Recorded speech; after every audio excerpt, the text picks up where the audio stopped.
କଥା ହେଉଛି ଗୋଟେ ସରକାର 2 ବର୍ଷ ହେଇଗଲା ବୋଧେ 12 ତାରିଖରେ ହେବ 2 ବର୍ଷ ପୂରିବ। ଏଥିରେ ଆମେ କିଛି କହିବାର ନାହିଁ।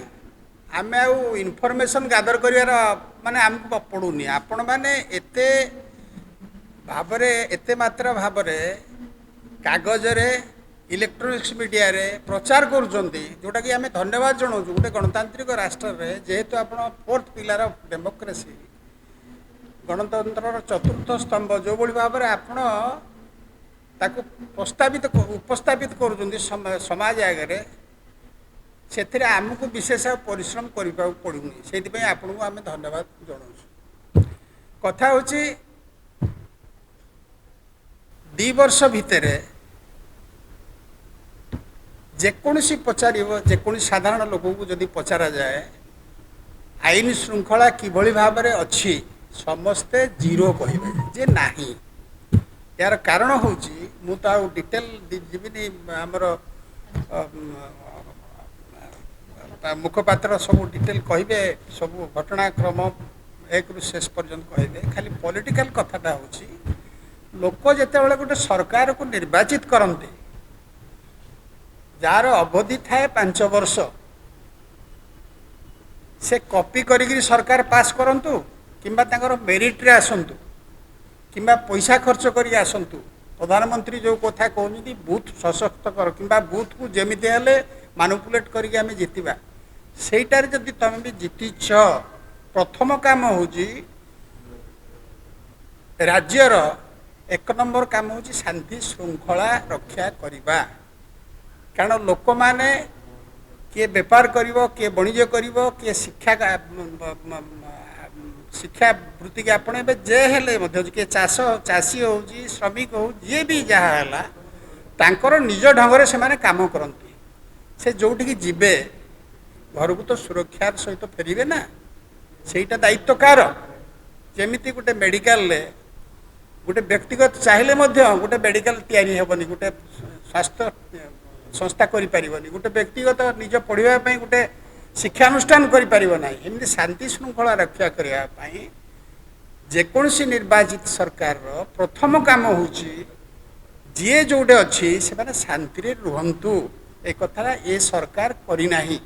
ସେଇଥିପାଇଁ ଏ ସରକାରକୁ ଆମେ କଂଗ୍ରେସ ଦଳ ତୀବ୍ର ନିନ୍ଦା କରୁଛି। ଏବଂ ଏଠି ଗୋଟେ ଫ୍ୟାକ୍ଟସ୍ କହୁଛି, ମୁଖ୍ୟମନ୍ତ୍ରୀ ଆସେମ୍ବଲିରେ ଗୋଟେ କଥା କହିଛନ୍ତି ଯେ 54 କମ୍ୟୁନାଲ ରାଇଟ୍ ତାଙ୍କ 2 ବର୍ଷ ଭିତରେ ହେଇସାରିଲାଣି। ଜୁନ 24/6ରୁ ଏପର୍ଯ୍ୟନ୍ତ 54 କମ୍ୟୁନାଲ ରାଇଟ୍ସ ହେଇସାରିଲାଣି, 7 ମବ୍ ଲିଞ୍ଚିଂ ହେଇସାରିଲାଣି। ଏ ହେଉଛି ତାଙ୍କ ଡାଟା, ଆସେମ୍ବଲି ଭିତରେ ଅଛି, ଯେଉଁଟାକି ଆପଣମାନେ ମଧ୍ୟ ପ୍ରଚାର କରୁଛନ୍ତି, ସମସ୍ତେ ସମାଜରେ ଜାଣିଛନ୍ତି। ବର୍ତ୍ତମାନ କଥା ହେଉଛି ଏ ସରକାର ଯେଉଁଠି ଯାହା କାର୍ଯ୍ୟ କରୁଛି, ଉଦାହରଣ ସ୍ୱରୂପ ସେ ଗୋଟିଏ ପଥର ଖଦାନରେ କାମ କରୁଛି, ଦିବ୍ୟାଙ୍ଗ ବ୍ୟକ୍ତି, ତାକୁ ତୁମେ ନେଲ, 7 ଦିନ ବାଡ଼େଇଲ, ଗରମ ପାଣି ଢାଡ଼ିଲ ଏବଂ ଲଙ୍କାଗୁଣ୍ଡ ପକେଇଲ, ପୁଣି ଜବରଦସ୍ତି ଲେଖିନେଲ। ଆମେ ତାକୁ ପଚାରିଥିଲୁ, ଆମେ ତାକୁ ଆଣିକି ପଚରା ଉଚରା କରୁଥିଲୁ। ତମର ଅଧିକାର ଅଛି କି ଯେକୌଣସି ଲୋକକୁ ତମେ ଯଦି ନେବ ଥାନାକୁ, 24 ଘଣ୍ଟା ଭିତରେ ତମ କାମ ହେଲା କୋର୍ଟରେ ପ୍ରଡ୍ୟୁସ୍ କରିବା କଥା, କରିଛ କି? ଏବଂ ସବୁଠୁ ଆହୁରି ଦୁଃଖର ନିନ୍ଦନୀୟ ବିଷୟ ହେଉଛି, ଆପଣମାନେ ଜାଣିବା ବି ଆପଣମାନେ ତ ପ୍ରଚାର କରିଛନ୍ତି ନା, ଜଣେ IPS ଅଫିସର ସେଠି ଇନଚାର୍ଜ ଅଛନ୍ତି, ଚାକିରି ବୋଧେ 1.5 ବର୍ଷ ହେଇନଥିବ, IPS ଅଫିସର ଏଭଳି କାର୍ଯ୍ୟ ଯଦି ହେଇଛି, ଆମେ ନିନ୍ଦା କରିବା ନା ତାଙ୍କୁ ପୁରସ୍କାର ଦେବା? ଏ ସରକାର କ'ଣ କରିବ? ବର୍ତ୍ତମାନ 4.5 କୋଟି ଲୋକ ଅପେକ୍ଷା କରିକି ରହିଛନ୍ତି। ଏହା ଛଡ଼ା ତ ବହୁତ ସବୁ ଯେଉଁଭଳି ଭାବରେ ସବୁ ନିର୍ଯାତନା ହେଇଛି, ବିଭିନ୍ନ ଜାଗା କଥା ହେଇଛି, ସେଗୁଡ଼ା ତ ଫ୍ୟାକ୍ଟ ଆମର ସ୍ପୋକ୍ସମ୍ୟାନ୍ କହିବେ।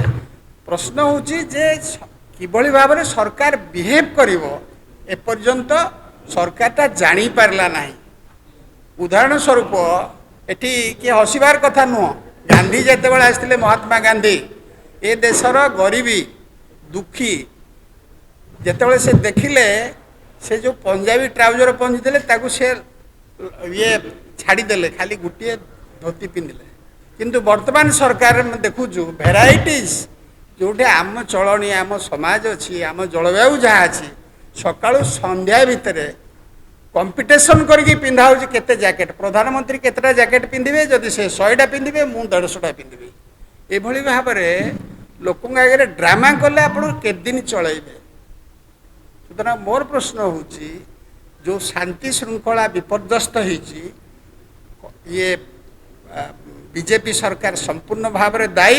ଏବଂ ଯିଏ ଦାୟିତ୍ୱରେ ଅଛନ୍ତି ମୁଖ୍ୟମନ୍ତ୍ରୀ, ହୋମ୍ ଡିପାର୍ଟମେଣ୍ଟ, ମୁଖ୍ୟମନ୍ତ୍ରୀଙ୍କ ଇସ୍ତଫା କରିବା ଠିକ୍ ହେବ ନାହିଁ। ଯେହେତୁ ସେ ହୋମ୍ ଡିପାର୍ଟମେଣ୍ଟରେ ଅଛନ୍ତି, ହୋମ୍ ଡିପାର୍ଟମେଣ୍ଟ ତୁରନ୍ତ ଛାଡ଼ନ୍ତୁ, ନହେଲେ ବର୍ତ୍ତମାନ ସୁଦ୍ଧା ଯାହା ହେଇଛି ଗୋଟେ ଶ୍ୱେତପତ୍ର ପ୍ରକାଶ କରିକି ଲୋକଙ୍କୁ ଜଣାନ୍ତୁ ଏବଂ କ୍ଷମା ମାଗନ୍ତୁ ଏବଂ ପ୍ରମିସ୍ କରନ୍ତୁ ଭବିଷ୍ୟତରେ ଏଭଳି ଘଟଣା ଘଟିବ ନାହିଁ। ଧନ୍ୟବାଦ।